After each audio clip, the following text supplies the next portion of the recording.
ইন্নাল্লাযীনা ক্বালু রাব্বুনাল্লাহু সুম্মা ইসতাকামু ইন্নাল্লাযীনা ক্বালু রাব্বুনাল্লাহু সুম্মা ইসতাকামু তাতানাজ্জালু আলাইহিমুল মালায়েকাতু আল্লা তাখাফু ওয়া লা তাহজানু ওয়া আবশিরু বিল জান্নাতিল্লাতী কুনতুম তুআদুন। আল্লাহর প্রতি তোমরা এমন বিশ্বাস রাখো, এমন ঈমান আনো যে ঈমান তোমাদেরকে সাধারণ কোনো কথায় হেলাইতে পারবে না। এই ঈমান আনার পরে আল্লাহ তাআলা বলতেছেন, যারা বলে আমার রব আল্লাহ এবং এই কথার উপর সে স্থির থাকে, তাদের কোনো ভয় নাই, কোনো চিন্তা নাই, কোনো পেরেশানি নাই, তাদের জন্য হে নবী আপনি তাদেরকে সুসংবাদ দিয়া দিন, ওয়াবশিরু বিল জান্নাহ, তাদের জন্য জান্নাতের সুসংবাদ দিয়া দিন। মানুষ এবং জিন জাতিকে আল্লাহ তাআলা এমনিতেই বানায় নাই, নির্দিষ্ট একটা কারণ আছে। আপনার আমার ছেলে, আপনার আমার ভাই, তাদেরকে আমরা কি করি? অনেক কষ্ট করে, অনেক পরিশ্রম করে বা অনেক ত্যাগ করে তাদেরকে আমরা প্রবাসে পাঠাই কিনা বলেন? প্রবাসে গিয়ে কেন তারা যায়? বাড়ি ঘর সব কিছু ছেড়ে তারা কেন যায়? এই জন্য যায়, স্থায়ীভাবে যায়। কি বলেন? স্থায়ীভাবে কেউ যায় যে ওখানে থাকবে না, অস্থায়ীভাবে যায়। কেন? যাতে করে কিছু টাকা উপার্জন করে, অর্থ সম্পদ উপার্জন করে আবার তার নিজ স্থানে চলে আসতে পারে।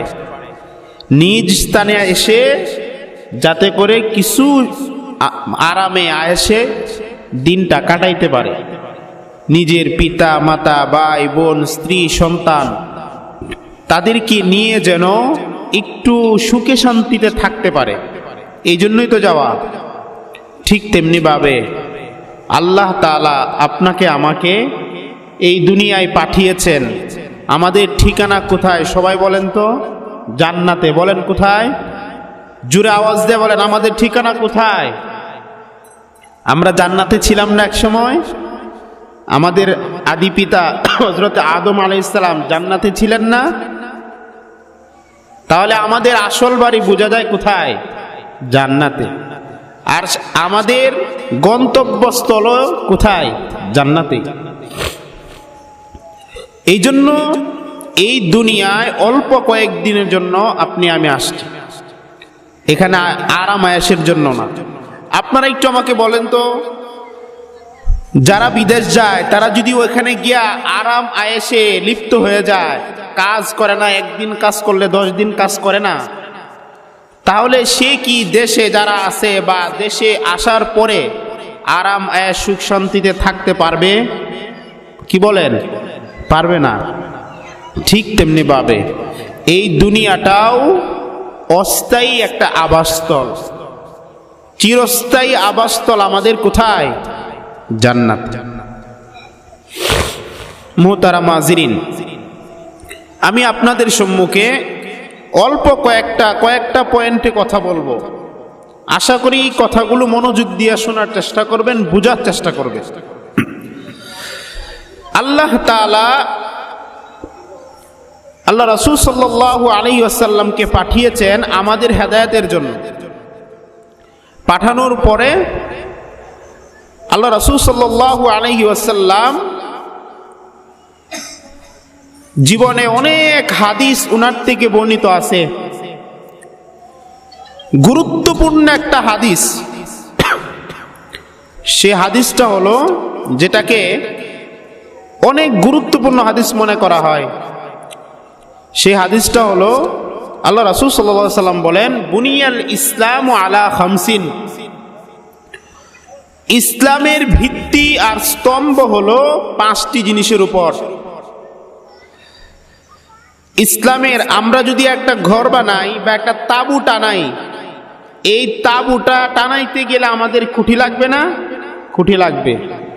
আসমান তো আল্লাহ খুঁটি ছাড়া বানাইছেন, কিন্তু আপনার আমার যদি ঘর বানাই আমরা, তাহলে তো কি লাগবে? খুঁটি লাগবে। তো একটা তাঁবু টানানোর জন্য কমপক্ষে 5টা খুঁটি লাগবে, 4 কোণায় 4টা, মাঝখানে একটা। এই 5টা খুঁটি দিলে তারপরে একটা তাঁবু সম্পূর্ণরূপে দাঁড়াবে। ঠিক তেমনি ভাবে আল্লাহ রাসূল সাল্লাল্লাহু আলাইহি ওয়াসাল্লাম বলতেছেন, ইসলামের ভিত্তি আর স্তম্ভ হলো 5টা জিনিস, 5টা খুঁটি। ইসলাম নামক তাঁবুটা দাঁড়ানোর জন্য 5টা খুঁটির প্রয়োজন। তার ভিতরে 1 নাম্বার হলো কালিমা, শাহাদাতু আল্লা ইলাহা ইল্লাল্লাহ ওয়া আন্না মুহাম্মাদার রাসূলুল্লাহ। ইসলামের 5টি স্তম্ভ, 5টা খুঁটি। এই 5টা খুঁটির ভিতরে সর্বপ্রথম আর সর্বপ্রধান যে খুঁটিটা, তার নাম হলো কালিমা। জুড়ে বলেন, তার নাম কি? অর্থাৎ একটা তাঁবু যেরকম ভাবে মাঝখানের যে খুঁটিটা আছে, সেই খুঁটিটা যদি আপনি আমি না দেই, তাহলে যেরকম ভাবে মাঝখানে তাঁবুটা হেলে যাবে, তাঁবুটা নিচে চলে যাবে, ঠিক তেমনি ভাবে ইসলাম নামক যে তাঁবুটার গড়টা আছে, এই গড়টা দাঁড়ানোর জন্য সবচেয়ে প্রধান বিষয়টা হলো কালিমা। প্রধান খুঁটি এটা। কালিমা মানে কি? আল্লাহ তাআলার প্রতি ঈমান, আল্লাহর রাসূলের প্রতি ঈমান। 5টা জিনিস বলবো, তারপরে আমি এই একটা কালিমা বা ঈমান নিয়েই কয়েকটা কথা বলবো। 2 নাম্বার বিষয় হলো ইকামাস সালাহ, নামাজ কায়েম করা, ইসলামের 5টা স্তম্ভের 2য় নাম্বার। ইকামাস সালাহ, নামাজ কায়েম করা। 3 নাম্বার ইতাজ যাকাত, যাকাত আদায় করা। 4 নাম্বার আল হাজ্জি, হজ করা, যাদের উপর হজ ফরজ তাদের হজ করা। 5 নাম্বার ওয়াসাউমি রমাদান, রমজান শরীফের রোজা রাখা। ইসলাম নামক তাঁবুটা, ইসলাম নামক গড়টা দাঁড়ানোর জন্য 5টা খুঁটির প্রয়োজন। 4 কোণার 4টা খুঁটি আর মাঝখানে একটা খুঁটি। মাঝখানের খুঁটিটার নামই হলো কালিমা বা ঈমান। আর 4 কোণার 4টা খুঁটির নাম হলো ইবাদত যেগুলো আছে, অর্থাৎ নামাজ, রোজা, হজ, যাকাত। এখন আপনারা বলেন তো, যদি মাঝখানের খুঁটি না থাকে তাহলে গড়টাই অসম্পূর্ণ। কি বলেন? মাঝখানের খুঁটি না থাকলে গড় দাঁড়াবে? গড় হবে না। আর যদি 4টার যে কোনো একটা সাইডের, 4 কোণার 4টার যে কোনো একটা না থাকে, তাহলেও গড়টা সম্পূর্ণ না, একটা সাইড দুর্বল হয়ে যাবে। মোহতারাম হাজিরিন, এবার আসুন কালিমা নামক যে খুঁটি আছে, এই কালিমা নামক খুঁটিটার উদ্দেশ্য কি, লক্ষ্য কি? কালিমার মূল বিষয় হলো 3টা। 1 নাম্বার ইকরার বিল লিসান, মুখে স্বীকার করা, জবান দ্বারা স্বীকার করা। কি স্বীকার করা? যে আমার রব আল্লাহ। জবান দ্বারা এটা স্বীকার করা যে আল্লাহ ছাড়া আর কোনো মাবুদ নাই, হযরত মুহাম্মদ সাল্লাল্লাহু আলাইহি ওয়াসাল্লাম আল্লাহ তাআলার বান্দা ও রাসূল। এটার নামই হলো ঈমান বা কালিমা। এখন আসেন, ঈমানের 3টা স্তর রয়েছে। ঈমানের 3টা স্তরের ভিতরে 1 নাম্বার স্তরটা হলো তাওহীদ। 2 নাম্বার স্তরটার নাম হলো রিসালাত। 3 নাম্বার স্তরটার নাম হলো আখিরাত। এই কথাগুলি আপনারা শুনছেন না? তাবলিগ জামাতের বাইরে আছেন না এখানে? তাবলিগ জামাতে যে আমরা যাই, যখন তারা 6 নম্বরের যে একটা বিষয় আছে, সেখানে কিন্তু বলা হয় যে মানুষকে দাওয়াত দিতে হবে 3টা বিষয়ে। 1 নাম্বার কি? তাওহীদ, রিসালাত, আখিরাত। অর্থাৎ ইসলামের মৌলিক বিষয়, ঈমানের মৌলিক বিষয় হলো 3টা জিনিস। 1 নাম্বার হলো তাওহীদ, মানে কি? একত্ববাদ। তাওহীদ মানে একত্ববাদ। দুই নাম্বার হলো রিসালাত মানে নবুয়ত, তিন নাম্বার হলো আখিরাত মানে পরকাল। এই তিনটার যে কোনো একটায় যদি কেউ ত্রুটি করে, যে কোনো একটায় যদি কেউ সমস্যা করে, তাহলে তার ঈমান থাকবে না। কথাগুলি স্পষ্ট একদম। আপনাদেরকে মনে হয় আমি বুঝাইতে পারতেছি না, কি বলেন? কথা বুঝতেছেন? আমি কয়েকটা মৌলিক কথা বলবো, এগুলো বুঝলে আপনাদের অন্যগুলো বোঝা সহজ হবে। নিজেরাই সিদ্ধান্ত নিতে পারবেন যে কোনটা করলে ঈমান চলে যাবে, কোনটা করলে মানুষ কাফের হয়ে যাবে, কোনটা বললে মানুষ কাফের হয়ে যাবে। এগুলো আপনারা নিজেরাই বলতে পারবেন, বুঝতে পারবেন। আসুন আমরা শুরু করি। তো আমি বলতেছিলাম ঈমানের তিনটা স্তর, তাওহীদ, রিসালাত, আখিরাত। এবার আসেন তাওহীদ, একত্ববাদ। একত্ববাদ মানে কি? আল্লাহ তাআলা এক, তার কোনো শরীক নাই। আল্লাহ তাআলা কি? আল্লাহ তাআলা এক, তার কোনো শরীক নাই। এই কথাটা আপনার আমার অন্তরে ঢুকাইতে হবে। এই কথাটা আপনার আমার অন্তরে এমন ভাবে ঢুকাইতে হবে যে হযরতে বেলালের মতো ঈমান আনতে হবে। হযরতে বেলালের মতো অন্তরে ঢুকাইতে হবে, যার উপরে এমন অত্যাচার করা হয়েছে, এমন পাশবিক নির্যাতন যার উপরে করা হয়েছে। আহা, বেলাল, তার বাড়িটা ছিল হাবশায়, বর্তমানে দেশ হলো ইথিওপিয়া। যেই দেশের মানুষগুলো একটু কালো হয়, অনেক কালো। হযরতে বেলাল ছিল একজন ক্রীতদাস গোলাম। এই গোলামের ভিতরে আল্লাহ তাআলার দ্বীন, আল্লাহ তাআলার মনোনীত ধর্ম ইসলাম, ইসলামের আলো ঢুকে গেছে। কালো মানুষটা যার ভিতরে ঈমান ঢুকে গেছে, আল্লাহ তাআলা তার বাহ্যিক চেহারা কালো হইলে কি হবে, আল্লাহ তাআলা তার ভিতরে ঈমান নামক দৌলত দিয়া তার ভিতরটা আলোয় আলোকিত করে দিয়েছে। সুবহানাল্লাহ। এই বেলাল এমন যোগ্যতা অর্জন করেছে, এমন যোগ্যতা অর্জন করেছে, মুহতারাম হাজিরিন, আল্লাহ রাসূল সাল্লাল্লাহু আলাইহি ওয়াসাল্লাম এই জমিন থেকে নিয়ে আসমান পর্যন্ত গিয়েছেন। জমিন থেকে নিয়ে বাইতুল মুকাদ্দাস, মক্কাতুল মুকাররমা থেকে বাইতুল মুকাদ্দাস, বাইতুল মুকাদ্দাস থেকে 1 2 3 4 5 6 এরকম ভাবে 7 আসমান পাড়ি দিয়ে সেই আরশে আজিম পর্যন্ত গিয়েছেন। জান্নাত জাহান্নাম আল্লাহ রাসূল নিজ চোখে দেখে এসেছেন। এই ক্রীতদাস গোলাম এত যোগ্যতা, আল্লাহ তাআলা তাকে এত যোগ্য বানায়া দিয়েছেন, এত দামি বানায়া দিয়েছেন, এত মূল্যবান বানায়া দিয়েছেন যে আল্লাহ রাসূল মেরাজ থেকে আয়েশা বলতেছে, বেলাল, হে বেলাল, তুমি এমন কি আমল করো জান্নাতে তোমার জুতার আওয়াজ আমার কান পর্যন্ত এসে যায়। সুবহানাল্লাহ।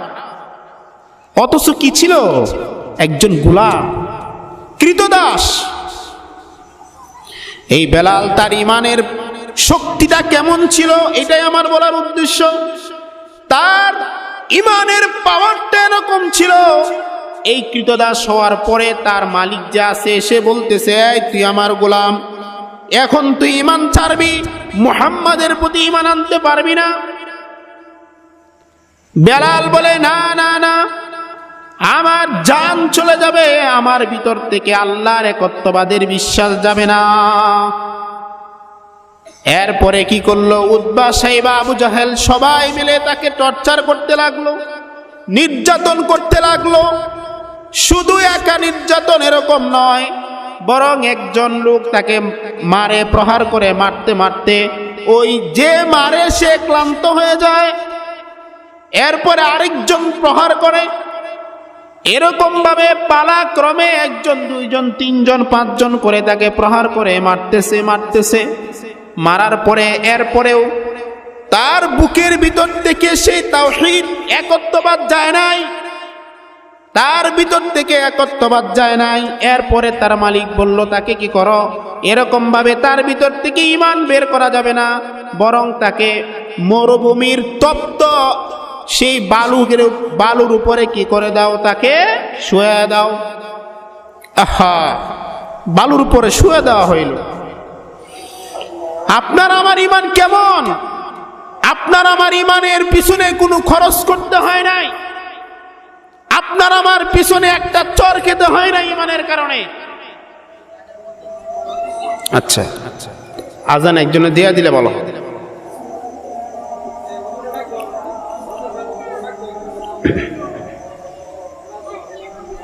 ধর্ম গ্রহণ করার জন্য কোনো ত্যাগ তিতিজ্ঞা দিতে হয় নাই। আমার দাদা মুসলমান, সেই হিসাবে আমার পিতা মুসলমান, আমার পিতা মুসলমান, সেই হিসাবে আমি মুসলমান। সাহাবায়ে কেরামদের মতো আমাদের সেই ত্যাগ আর তিতিজ্ঞা দিতে হয় নাই। এই জন্য আজকে আমরা এই ইসলামকে মর্যাদা দিতে পারি না, এই জন্য আজকে ইসলামকে আমরা ইসলামের জায়গায় রাখতে পারি না। না হয়তো আল্লাহ এবং আল্লাহর রাসূলের বিরুদ্ধে কথা হবে, আর আমাদের ভিতরে কোনো কম্পন সৃষ্টি হবে না, কোনো কিছু সৃষ্টি হবে না, কোনো ঈমানের তাকাজা আসবে না। এটা কিভাবে হয়? একজন প্রকৃত মুমিন যে, সে কখনো বসে থাকতে পারে না। যাই হোক, আমি যেই পয়েন্টে কথা বলতেছিলাম সেখানে যাই। বলতেছিলাম হযরতে বেলাল এমন একজন সাহাবী যার ইসলামের জন্য অনেক ত্যাগ। এত মারতে মারতে তাকে আহত করে ফেলছে, জায়গায় জায়গায় শরীরের ক্ষত হয়ে গেছে, জায়গায় জায়গায় শরীরের আঘাত প্রাপ্ত হয়ে গেছে, রক্ত জর্জর করে চলতেছে, জর্জর করে রক্ত মাটিতে পড়তেছে। এই পাষাণ কাফেরেরা তারা কি করলো? এই বেলালকে তপ্ত গরম বালুকা রাশির উপর শোয়া দিল। শোয়া দিয়া শুধু ক্ষান্ত হয় নাই, তার বুকের উপর বড় বড় পাথর দিয়া রাখছে যাতে নড়াচড়া করতে না পারে।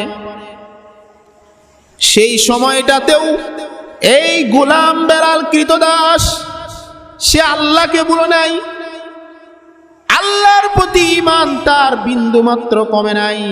এত কষ্টের পরেও তার জবান দিয়া শুধু একটাই আওয়াজ উচ্চারিত হচ্ছিল, তার জবান দিয়া বের হচ্ছিল আহাদ আহাদ আহাদ। জুড়ে বলেন সুবহানাল্লাহ। আহাদ মানে কি? আল্লাহ এক। আহাদ মানে কি? আল্লাহ এক, তার কোনো শরীক নাই। এই জন্য মুরব্বী বাবারা আমার, বলতেছিলাম তাওহীদ, একত্ববাদ। একত্ববাদ মানে কি? আমার আল্লাহ এক, তার সাথে কোনো শরীক নাই। আল্লাহকে মহব্বত করা, আল্লাহকে ভালোবাসা, আল্লাহর প্রতি ঈমান রাখা, এটা একজন প্রকৃত ঈমানদারের গুণ। আল্লাহ তাআলা কোরআনে কারীমের জায়গায় জায়গায় বলছেন, ইয়া আইয়ুহান নাস আমানু বিল্লাহি ওয়া রাসূলিহি, আমিনু বিল্লাহি ওয়া রাসূলিহি। আল্লাহ এবং তার রাসূলের প্রতি ঈমান আনো। আল্লাহ এবং তার রাসূলের উপর কেমন ঈমান আনবা? সাধারণ ঈমান না। আল্লাহ তাআলা বলতেছেন, ইন্নাল্লাযীনা ক্বালু রাব্বুনাল্লাহ সুম্মা ইসতাকামু, ইন্নাল্লাযীনা ক্বালু রাব্বুনাল্লাহু সুম্মা ইসতাকামু তাতানাজ্জালু আলাইহিমুল মালায়েকাতু আল্লা তাখাফু ওয়া লা তাহজানু ওয়া আবশিরু বিল জান্নাতিল্লাতী কুনতুম তুআদুন। আল্লাহর প্রতি তোমরা এমন বিশ্বাস রাখো, এমন ঈমান আনো যে ঈমান তোমাদেরকে সাধারণ কোনো কথায় হেলাইতে পারবে না। এই ঈমান আনার পরে আল্লাহ তাআলা বলতেছেন, যারা বলে আমার রব আল্লাহ এবং এই কথার উপর সে স্থির থাকে, তাদের কোনো ভয় নাই, কোনো চিন্তা নাই, কোনো পেরেশানি নাই। তাদের জন্য হে নবী, আপনি তাদেরকে সুসংবাদ দিয়া দিন, ওয়াবশিরু বিল জান্নাহ, তাদের জন্য জান্নাতের সুসংবাদ দিয়া দিন। তাদের কোনো ভয় নাই। এই জন্য একজন মুসলমান হিসাবে আল্লাহর প্রতি পূর্ণ আস্থা আর বিশ্বাস রাখাটা বাধ্যতামূলক। সুতরাং আল্লাহ এবং তার রাসূলকে যদি আপনি সাধারণভাবে একটা সাধারণ ছোট বাচ্চা তাকে যদি আপনি গালি দেন, মাইর দেন, তেমন সে রিঅ্যাক্ট করবে না।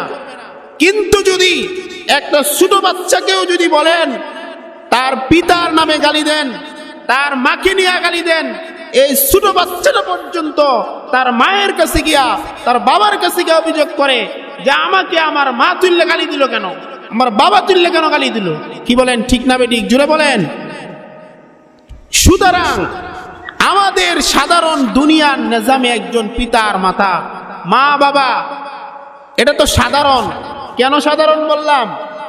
আখেরাতে কিন্তু সেই পিতা মাতার কোনো পরিচয় নাই। হাসরের ময়দানে আছে নাকি বলেন? আছে।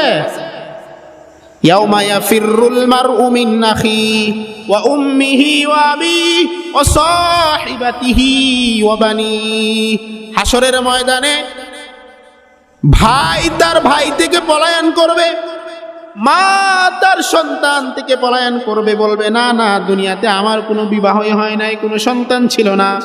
আমাদের আদরের পিতা, যে পিতা ছোটবেলা থেকে নিয়ে বড় পর্যন্ত আমাদেরকে কষ্ট করে লালন পালন করে, আমাদের সকল চাহিদা মিটায়া দেয়, আমাদের চাহিদার জন্য পিতামাতা সারাদিন সকাল থেকে নিয়ে সন্ধ্যা পর্যন্ত, রাত পর্যন্ত মাথার ঘাম পায়ে ফেলে যেই পিতা আমাদের জন্য উপার্জন করে, সেই পিতাও হাসরের ময়দানে বলবে না না না, আমার কোনো সন্তান ছিল না।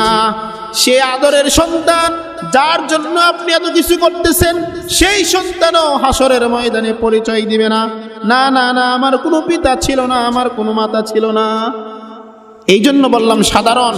সুতরাং এই দুনিয়ার সাধারণ একজন পিতা মাতা তাকে গালি দিলে, সাধারণ একজন ভাই ভাইকে গালি দিলে সহ্য হয় না। কিন্তু আমরা হলাম হতভাগা মুসলমান, আমাদের আল্লাহকে নিয়ে গালি দিলে, আমাদের রাসূলকে নিয়ে গালি দিলে আমাদের ইমানের কোনো পাওয়ার নাই, ইমান নিভে নেব। এই জন্য আমাদের কোনো প্রতিক্রিয়াও সৃষ্টি হয় না। স্পষ্ট করেই বলি,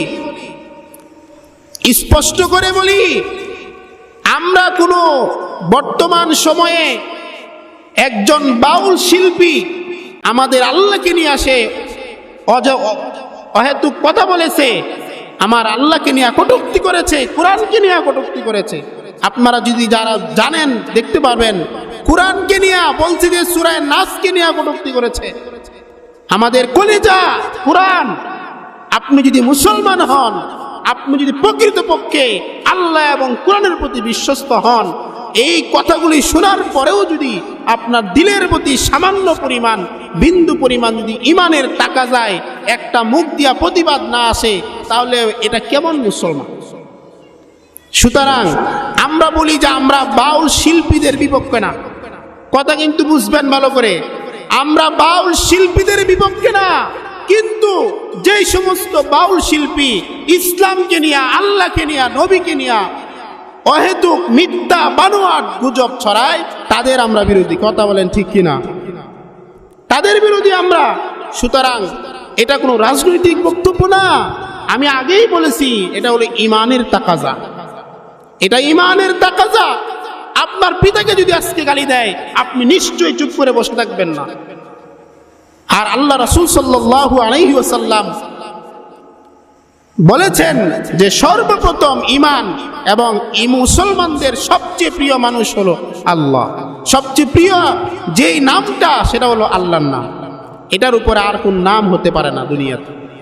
এই জন্য আমরা সব জায়গায় বলি, এটা শুধু আমরা উলামায়ে ইকরামের বিষয় না, উলামায়ে ইকরামের দায়িত্ব হলো বিভিন্ন সভা সমিতিতে, মসজিদের মিম্বরে, এমনকি বিভিন্ন জায়গায় তাওহীদের জনতা যারা আছে, সাধারণ মুসলমান আছে, তারা এত কিছু বুঝে না, তারা সরল মনা মুসলমান, তাদের কানে কানে এই বিষয়টা পৌঁছায় দেওয়া, এটা শুধু উলামায়ে ইকরামের কাজ। এই তাদের বিরুদ্ধে কথা বলা এটা শুধু উলামা একরামের কাজ নয়, বরং যারাই মুসলমান, যারাই বলে যে আমি মুসলমান দাবি করে, তাদেরই এই প্রতিবাদটা করা উচিত। কথা বলেন ঠিক কিনা? মুহতারাম হাজিরিন, আমি মনে হয় এই বিষয়টা বুঝাইতে পেরেছি যে ইমানের তাকাজা হলো তিনটা। যে এক নাম্বার হলো তাওহীদ, মানে কি? একত্ববাদ, আল্লাহর প্রতি বিশ্বাস। যে ব্যক্তি আল্লাহ এক এটা বিশ্বাস করবে না, তার ইমান থাকবে না। যেমন আমি উদাহরণ দেই, যারা বর্তমান পৃথিবীতে খ্রিস্টান আছে, তারা কিনা আমরা বলি তারা মুসলমান নয়। কেন নয় বলেন তো? কারণ হলো তারা আমার এক আল্লাহয় বিশ্বাসী না। তারা এক আল্লাহয় বিশ্বাসী না। তারা বলে নাউজুবিল্লাহ, তারা বলে যে আল্লাহ তাআলার স্ত্রী হলো মারিয়াম, বলেন নাউজুবিল্লাহ। এবং তারা বলে হযরত ঈসা আলাইহিস সালাম আল্লাহর ছেলে, নাউজুবিল্লাহ। এই জন্য তারা কিনা মুসলমান না। কেন মুসলমান না? বুঝতে পারেন নাই? কেন মুসলমান না? আল্লাহ তাআলাকে এক বলে তারা স্বীকার করে না, এই জন্য তারা মুসলমান না। তাওহীদের মধ্যে সমস্যা আছে। দুই নাম্বার আরেকটা উদাহরণ দেই, বর্তমান জামানার সবচেয়ে লানতপ্রাপ্ত যেই দল বা লানতপ্রাপ্ত যেই ধর্ম, সেটা হলো ইহুদি ধর্ম। সেটা কি ধর্ম? ইহুদি ধর্ম। এই ইহুদিদের মতো লানতপ্রাপ্ত, অভিশাপপ্রাপ্ত একজন বর্তমান জামানার যারা আছে, তারাও আমরা বলি তারা মুসলমান না। কেন মুসলমান না? তারাও কি করে? আল্লাহ তাআলার একত্ববাদে সমস্যা করে। যেমন কোরআনে কারিমে আছে, আল্লাহ তাআলা বলতেছেন ওয়াকালাতিল ইয়াহুদু উযাইরুন ইবনুল্লাহ। ইহুদিরা বলে যে উযাইর আল্লাহর ছেলে, বলেন নাউজুবিল্লাহ। এই জন্য তারা মুসলমান না। কেন? কারণ হলো তারা একত্ববাদে বিশ্বাসী না, আল্লাহ এক এটা বিশ্বাস করে না। তারা বলে যে আল্লাহ আছে একজন, তার সাথে আরেকজন তার কি আছেন? ছেলেও আছে, বলেন নাউজুবিল্লাহ। আমার কথাগুলি কি আপনি বুঝতে পারতেছেন বাবারা?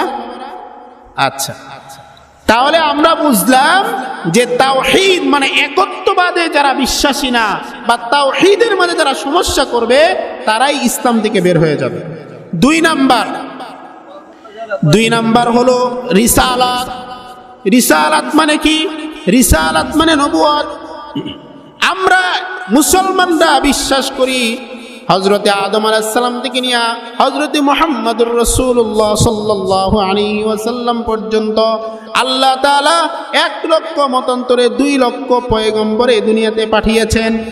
এটা আমাদের বিশ্বাস আর আকীদা। সুতরাং হযরতে আদম আলাইহিস সালাম থেকে নিয়ে হযরতে মুহাম্মদুর রাসূলুল্লাহ সাল্লাল্লাহু আলাইহি ওয়াসাল্লাম পর্যন্ত যত পয়গম্বর আর যত আম্বিয়া কেরামকে আল্লাহ তাআলা পাঠিয়েছেন, সবার প্রতি আমরা ঈমান রাখি আর বিশ্বাস করি। কি বলেন? কথা ঠিক না? সবার প্রতি বিশ্বাস রাখি। এমনকি আমরা এটাও বিশ্বাস করি আমাদের নবী সাইয়্যিদুল মুরসালিন সরকারে দু আলম নবী আহমদ মুস্তাফা মুহাম্মদ মুস্তাফা, উনি হলেন সর্বশেষ নবী। ওনার পরে আর কোনো নবী পৃথিবীতে আসবে না। এটাই মুসলমানের আকীদা। সুতরাং এই আকীদায় যারা সমস্যা করবে, এই আকীদা যারা মানবে না, তারাও ইসলাম থেকে খারেজ হয়ে যাবে। কথা বলেন ঠিক কিনা? যেমন আমরা বর্তমান জামানায়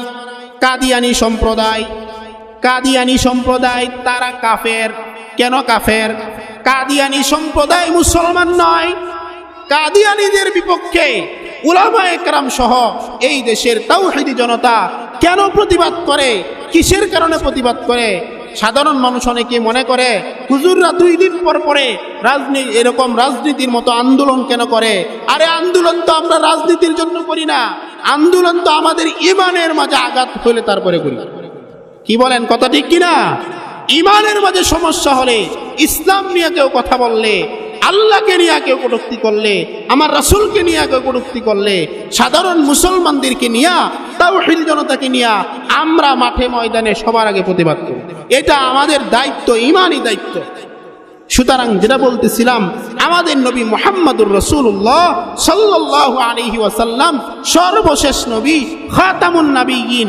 এটা শুধু আমি বলতেছি না, আল্লাহ তাআলা কোরআনে কারিমেই বলে দিয়েছেন, মা কানা মুহাম্মাদুন আবা আহাদিম মির রিজালিকুম ওয়ালাকিন রাসূলুল্লাহি ওয়া খাতামান নাবিয়্যিন। মুহাম্মদ সাল্লাল্লাহু আলাইহি সাল্লাম শুধু তোমাদের কারো পিতা এটা নয়, বরং তিনি হলেন কি একজন নবী, একজন রাসূল এবং খাতামুন নাবিয়্যিন, সর্বশেষ রাসূল।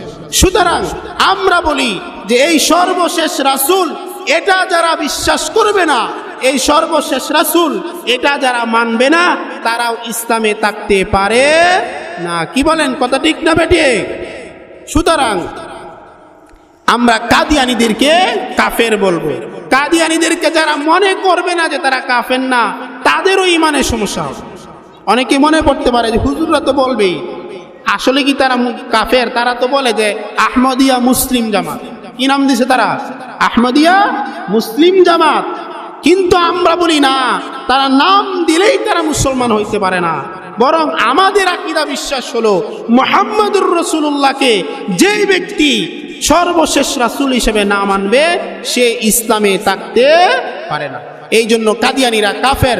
এবং আমরা দাবি জানাই, গত কয়েকদিন আগে উলামায়ে কেরাম ঢাকার সোহরাওয়ার্দী উদ্যানে দেখেছেন আপনারা, হাজার লক্ষ লক্ষ সাধারণ মুসলমানদেরকে নিয়ে এই দাবি সরকারের কাছে জানিয়েছে।